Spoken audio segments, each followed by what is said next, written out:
From Cakeland, this is Emmy award-winning Cake News. Tower just declared an emergency. We just lost the lieutenant. The plane was just headed and it just came in and nosedived right into the top of the building. Tower test 31, what's on fire? And stage test 31, we just lost an aircraft. We just heard a loud rumble. The building shook. Then we saw the exhaust plume of the sun. It cast a shadow on the west side of the building, and we knew something serious had happened. Something serious indeed. Good evening. Tragedy at Wichita's Mid-Continent Airport. A plane crashes into a building while trying to return to the runway. Here is a reminder of what we know about this crash so far. It all began just before 10 o'clock. An FAA spokesman says a twin-engine Beechcraft King Air 200 reported losing engine power. The plane hit the north side of the building, Flight Safety International Cessna Pilots Training Center. Now, more than 100 people, employees and visitors were inside the building when the crash happened. 4 people were killed, 5 others injured. Now, we just received an update on the investigation from the National Transportation Safety Board just about an hour ago. KAKE's Monica Castro was out there, and she begins our team coverage. Monica. The National Transportation Safety Board is now out here and beginning their investigation. They gave a press conference just about an hour ago. However, they do say that the building is not safe for them to go inside to really dig deeper into that investigation. In the meantime, they are gathering information on the pilot, like maintenance logbooks, and also working with the air traffic control to gather weather information. Once they're able to get on scene, they will take a closer look at that aircraft. The pilot did report that there was a left engine problem, so they're definitely going to be taking a look at that. And in the next 5 days, they will be releasing a preliminary report. Now, the Wichita Fire Department will work with a structural engineer on the building so that the NTSB can get to work. Once we get on scene, we'll want to go in and look at the aircraft and do a layout of the aircraft. We want to make sure all of the aircraft is accounted for. Over the next 6 to 9 months, we will continue to work the investigation. And once that investigation is completed, we will produce a factual report. Now here's a recap of the information that we do know. 4 have been confirmed dead, and those that were injured have now been released. Now here's a look at what the scene looked like earlier when the crash had just happened. There was definitely a lot of chaos, so take a look at this package. 4 people, including the pilot, have died after a plane crashed into this building here at Wichita's Mid-Continent Airport. Firefighters, of course, engaged in a horrific firefight for several minutes. The Federal Aviation Administration spokesperson says a twin-engine Beechcraft King Air 200 lost engine power just after takeoff. The smoke from the crash could be seen for miles. There was heavy smoke on the horizon as you approached the airport for miles.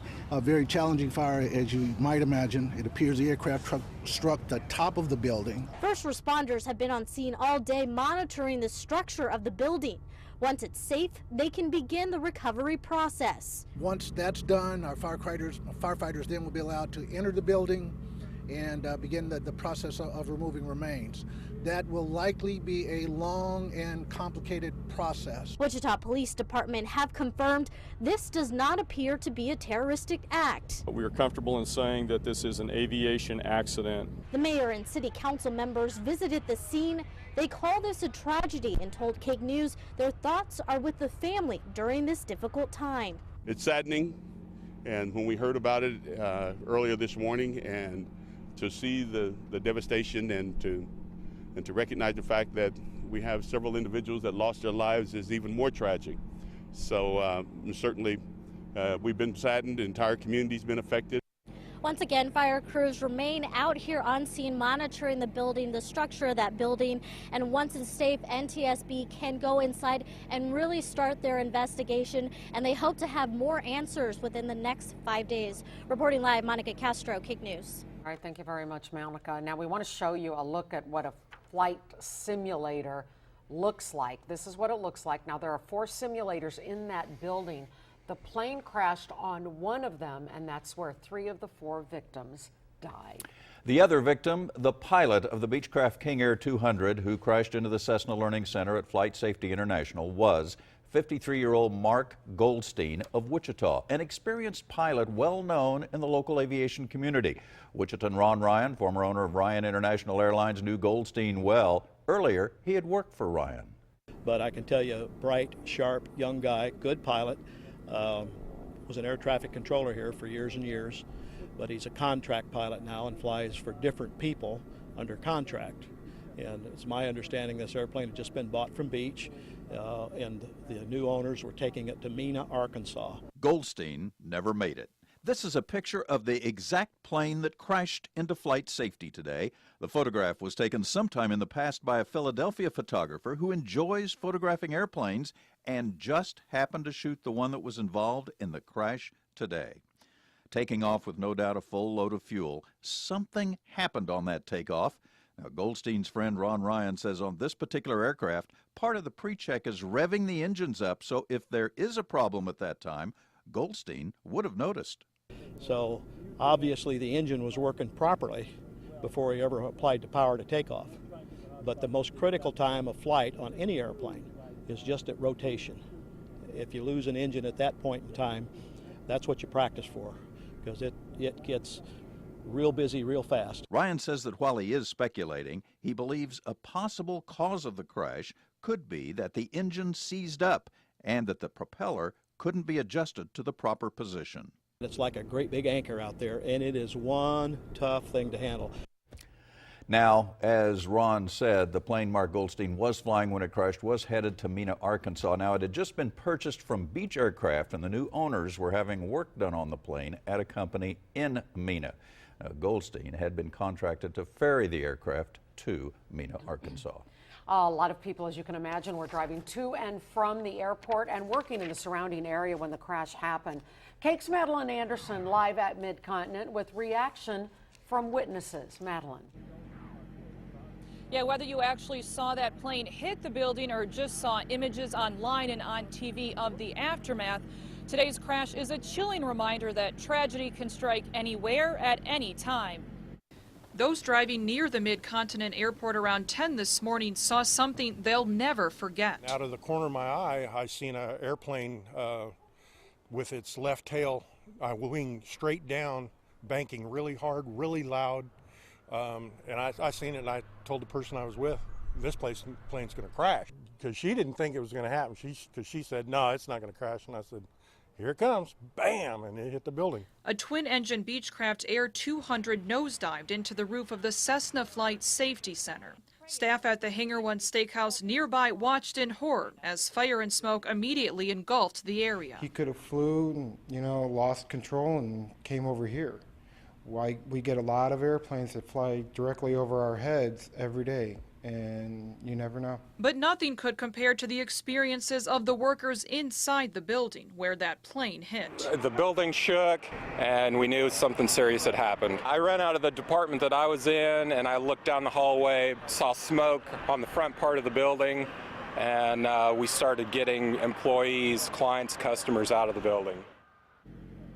And we can't forget about what emergency responders saw and experienced earlier today. Witnesses say that crews arrived on scene within just 2 minutes of the plane crashing, many of them, of course, risking their own lives to make sure everyone got out of the building safely.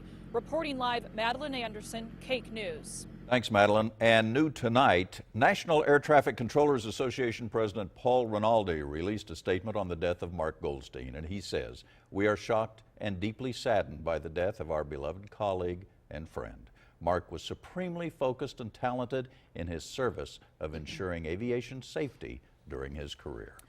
Pilots all over Wichita reacting to today's crash. I had the chance to talk with one of those pilots who has flown King Airs for 15 years. He talked to me about what may have gone wrong and about his good friend, Mark Goldstein, whom he lost today. This is like number 5 of my friend's 6 in 30 years of flying that I've lost as buddies. In plane crashes? In plane crashes as pilots. And they were all all good pilots. Stuff happens in the airplane. Have you heard of very many engine failures in these King Air 200s? Not in King Air 200. PT6s are the most reliable engines out there. And in my 15 years, I've never had one fail, never had one burp. Apparently it had just been through a serious inspection. How many times have you taken your car back to the shop after it comes out because it's still not fixed? My experience is when my mechanic works on my airplane and it's ready to go out for a test ride, he goes with me to make sure it's done right. And in addition to ferrying that plane to be painted to Arkansas, that's exactly what pilot Mark Goldstein was doing, taking the plane on a test flight of sorts after it was returned from the mechanic.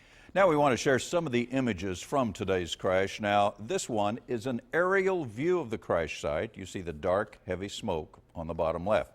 Now, here's a closer look at that fire, and it could be seen really from miles away. Now, if you'd like to see more of these pictures we've collected from the scene, just go to KAKE.com. We've created a slideshow. Just look for the story on our homepage. And of course, stay with KAKE News for continuing coverage of the airport tragedy. For updates anytime, just go to KAKE.com. Follow KAKE News on Twitter, and then you can like us on Facebook. We'll share another update later in the newscast, and we'll have continuing coverage again starting at 5 a.m. tomorrow morning on Good Morning Kansas. All right, we do have a programming note. Due to our extended live coverage of the crash, today's episode of General Hospital did not air. Now, KAKE TV will be replaying that episode from 1:05 to 2:05 tonight, tomorrow morning, depending on how you look at it. If you plan to record it on your DVR, set the time for 1 a.m. to 2:15, or you can watch it online tomorrow at abc.com. And because of the crash, there are other changes. We were supposed to run a special piece tonight about the Special Community Action Team, but because of our extended coverage of the airport tragedy, it will run at a different time.